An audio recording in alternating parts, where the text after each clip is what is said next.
Yeah. I do have to agree, and I say that because of technology and where we're at as a society, it is, I guess, a lot easier, I think, becoming an artist in general than it was. I think that you have obviously YouTube stars, and some of them would have never made it without YouTube. Oh, yeah. But some of them are very talented, Mm-hmm. and I have to admit that.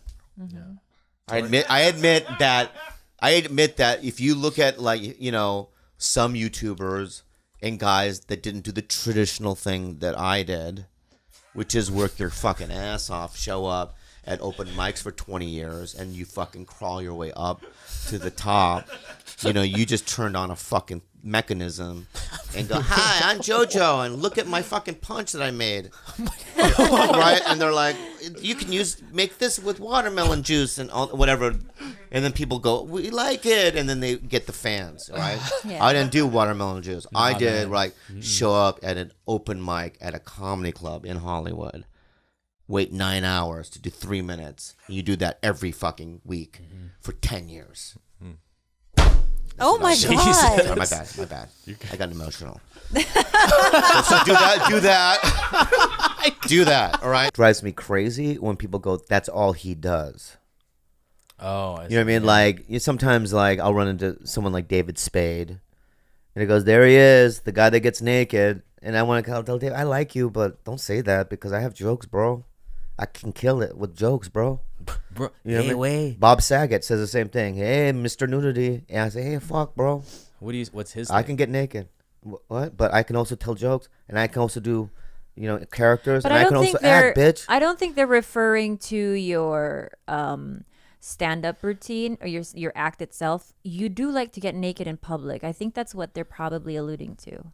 Well, I show my genitals to comics. What's up? It's hello. I think that's probably it. What's up? I say hello in that way. Yeah. Yeah, You know what I mean? with my I don't butt. know what happened to comedy then, because in the 80s, the dark days, or no, 90s, they used to do shit like that, bro. Yeah. There was a whole story where there was this guy named Joey Gaynor, okay, and he was a comic from the 70s and 80s. It's an old story where his closer was he used to take tennis balls and stick them in his cheeks because he had huge cheeks. Jesus. Right? So a couple of comics, he was playing La Jolla or something, and a couple of comics saw the tennis balls. So they put it in their butthole, they rubbed it against their sacks, you know what I mean? And they put it back to where they found it. And then Johnny Gaynor went up on stage and he did it. He put the tennis balls in his cheeks. He had no idea. And the audience is laughing because they think it's an amazing trick that he does, right? But the comics love it because they're having an extra good time because there's an extra added of humor that nobody even knows about.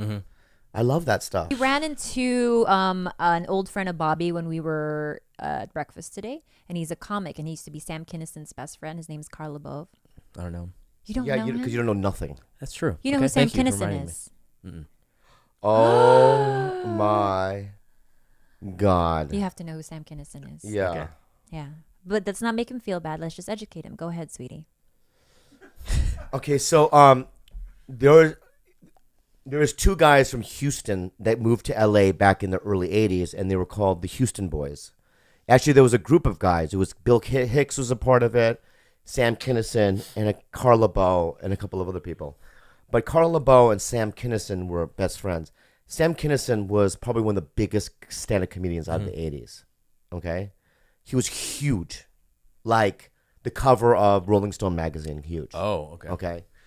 And Sam Kinison was a rock star, and he Carl LaBove was his best friend, very funny comic himself. And one night they were driving on a street in Nevada, and these kids were drunk, and they hit Sam Kinison's car, and Sam died. But Carl LaBove, his best friend, who was also a very funny comic, was the one that held his body when he died. And Carl LaBove, it was so traumatic to him that he quit comedy for a long time. You know what I mean?